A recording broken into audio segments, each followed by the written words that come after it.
Good morning. So I'm Tim Drye. I have the fortune to lead Doug, the data analyst user group, and to welcome you all to our annual conference. It's a great pleasure, and I hope we go away refreshed and invigorated and enjoying our life within data that little bit more than we did this morning. So hopefully we can stimulate everything. So today I want us to consider when and where we need to go the extra mile, and rather than just using data that falls into our lap, which data quite often does nowadays, we sometimes are motivated to go the extra mile and find new sources of data, work hard to get data, and reap the benefits. So just as a contrast, last year I proposed the idea that we were in danger of making Californian machines. So in trying to not think about diversity and thinking that we were building machines that were androgynous, I think I called them last year, we were in danger of actually being forced on us that they became Californian without us really realizing. And that was because we weren't necessarily assessing the algorithms properly, and particularly not assessing the way the algorithms created errors. So there was all sorts of judgments going on in the background that were being dominated by that small area of American geography. This year, I want to move from the algorithms, as I say, to get us considering the data, which is, I think, an even bigger challenge and an older problem, and one that often gets forgotten nowadays, in that there's a whole bunch of people who think that the data just turns up in a pristine form and will just answer any question we put to it. And my concern at the moment, if you like, or the conjecture, is that this has the possibility of creating childish engines. And I'll give you a little reason why I suggest that might be the case. It comes, I don't know if you've ever come across a thing called the marshmallow test. If I had a bit longer, I'd show you some amusing videos. It's a psychological test usually conducted on children between the ages of 4, 5, and 6. They're put in a room and given a marshmallow and told if they wait 10 minutes, they'll get a second marshmallow. You can look these up on YouTube. Just look up marshmallow test. There's some great videos. And then the camera just stares at each of these children and watches them sort of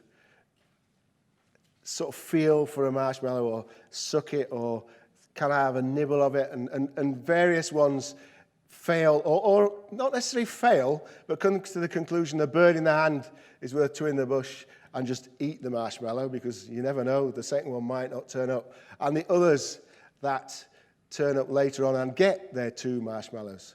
My concern is that we become so fixated on fast data and quick results that we're potentially turning people into childish type actions. Wisdom, if you like, has quite often been associated with what gets termed here delayed gratification. And it was in exploring this idea that I came across this magazine called Delayed Gratification. It's published in central London, and it's part of a movement called slow journalism.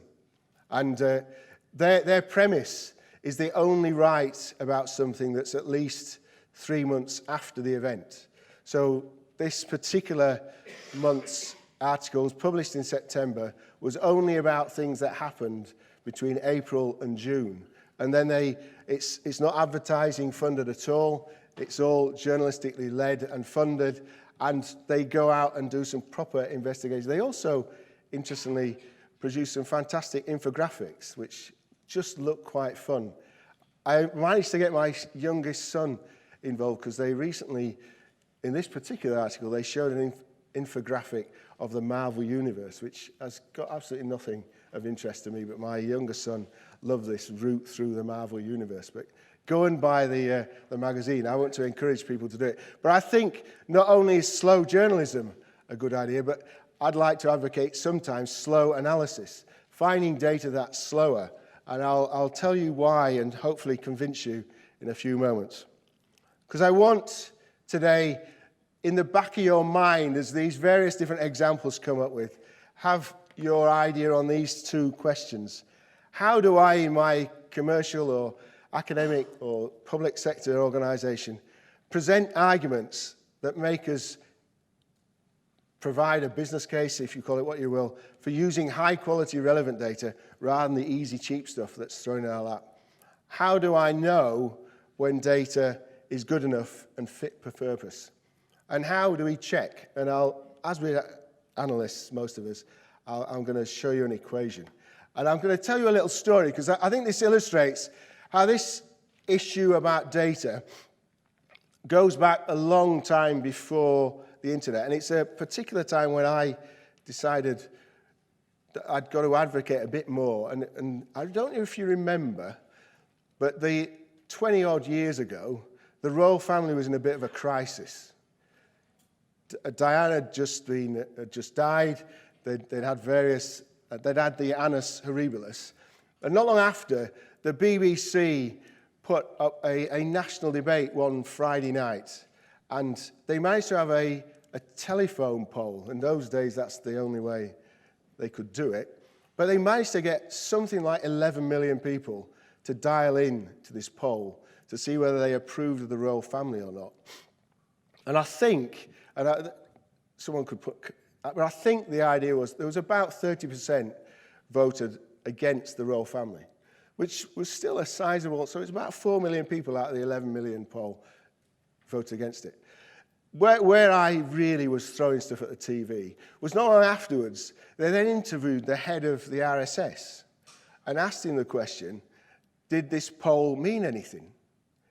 And I thought he was utter fool when he just stood there and did the usual statistical thing of saying, no, it's a biased sample, doesn't mean anything because it was self-selected and all those sorts of things. But this beautiful equation, which is actually really old but gets forgotten, could have been the thing that he went back to, because statisticians became so focused on simple random samples that they had forgotten questions like this, which are a way of analysing the effect of bias in the data. So it's a simple question. I only came across it because of a professor at Harvard called Meng. He does some fantastic work about how nowadays you can apply statistics in real-world data sets. And this one in particular, it links the correlation between what you're sampling and what you're trying to measure. That's the first element, the row. Sigma, which is the standard variation in the data, and an effect that you get for the size of the data. So the fraction, F, of the data sample that you've managed to capture. So what you've got in this equation is you've got volume, that factor 1 over 1 minus F, which illustrates how much it's worth getting a high proportion of the data. You've got sigma, which is, I relate it to veracity, so that you can reduce your variability by getting data that's more and more relevant. It's always very good to see that, and we'll have some examples of the relevance of data. And I want to argue that correlation is very much connected to velocity. And I'll, just as an illustration, what it does illustrate is if you've got a correlation of about 0.1 and you've managed to capture about 50% of the population, so for Facebook's got active users about 50% of the population. If your effect is about 1.1 correlation, that's the same power or generates the same error as a simple random sample done perfectly of just 100 data points.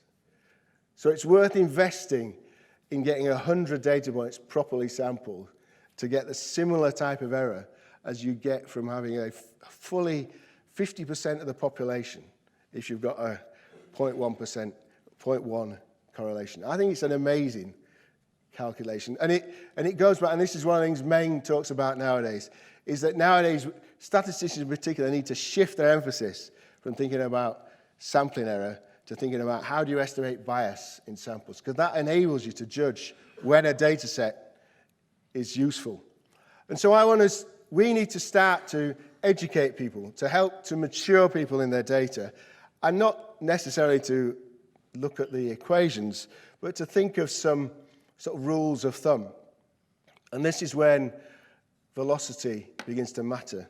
Because I'm quite convinced, and I've seen many examples, of where the faster the data, the bigger the risk, and you can't quantify it, but the bigger the risk that the data is artificially correlated with the thing that you're measuring. So that, and I give an instance often, if you look at website responses to data, if you look at people who respond really quickly to communications, they're a particular type of people who happen to like your particular communication and are reactive to your particular data. So you end up building a whole strategy around people that are responsive to communication. But of course, if they're responsive to your communication, they're responsive to somebody else's. So you'll quite easily have a risk of a higher correlation. You'll also quite easily have a risk if all you ever do is look at your internal data and never look outside. So I'm not saying, and I'm quite a strong advocate of using both those data sets, but there is an appropriate amount of skepticism and a requirement to try and identify what is the scale at which these two internal data sets are correlated with the thing you're trying to measure. And of course, it's very difficult to do that without taking what you might call outside sources, data which isn't present within your own system, because they almost certainly are not correlated. And that's the important thing to identify. It's not to do with the sampling. It just has to be uncorrelated to reduce the systematic errors. So it doesn't have to be random, just uncorrelated. And being delayed helps you to capture items within the data that you don't necessarily have thought of yourself. You very easily, if you're fast and internal, run the danger of having confirmation bias within your analysis, even if you don't try to. And that's a natural human instinct, that if we don't move and force ourselves and advocate using slower and external data, we run the risk of with it until we begin to measure it.